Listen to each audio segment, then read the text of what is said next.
Target ng COMELEC maresolba sa loob ng 3 linggo ang disqualification cases ng mga nanalo sa barangay at SK elections.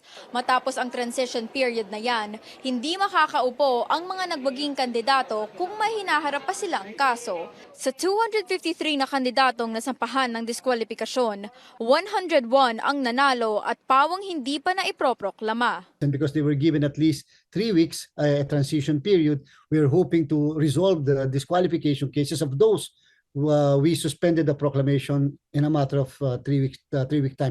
Sa 3 linggong transition period, inaasahang makapag-turnover at inventory ang mga opisyal. Iniimbestigahan naman ng COMELEC ang pag-atras ng ilang guro bilang poll server sa araw mismo ng halalan. Karamihan ay mula sa Bangsamoro Region. Kahit iilan lang sila, naging dahilan daw ito ng pag-aantala ng botohan sa ilang lugar. Bakit sa araw na eleksyon, tapos nagsimula na yung pagpapaboto, bigla na lang nag-withdraw ng kanilang serbisyo sa mismong araw na eleksyon na yan at nakapagsimula na, nakapag-open na yung mga presinto at mas naging worse pa po. Ayaw po nilang ibigay o ayaw po nilang i-turn over yung mga election paraphernalia. Ipinagtataka raw ni Garcia kung bakit pati ang mga pulis na dapat hahalili sa mga guro ay umatras din.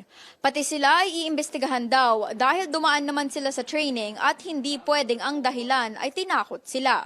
Ang priority pa rin is alamin ano ang kadahilanan para po hindi maulit. Yung puntong ko sa criminal or administrative, secondary na po yan. In fact, pwede nga pong wala based sa kanilang magiging sasabihin sa atin.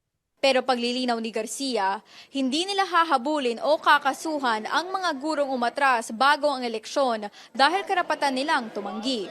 Samantala, hindi mabibigyan ng overtime pay ang mga gurong nagsilbi sa halalan base sa joint circular ng Commission on Audit at Budget Department. Dahil nga yung mga DepEd personnel ng ating mga guro ay hindi kasi mga empleyado ng Commission on Election, so hindi po namin sila pwede mabigyan ng overtime pay. Wala rin po naibigay sa amin na budget para sa overtime nila. Kahit na walang overtime pay, inakyat ng COMELEC ang honoraria ngayong BSKE kumpara noong nagdaang eleksyon.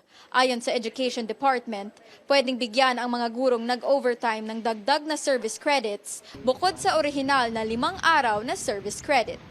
Nais ng COMELEC matapos bukas ang pamamahagi ng honoraria sa mahigit 600,000 electoral boards na nagsilbi sa BSKE. Sa ilalim ng batas, dapat maibigay ang honoraria 15 araw matapos ang halalan.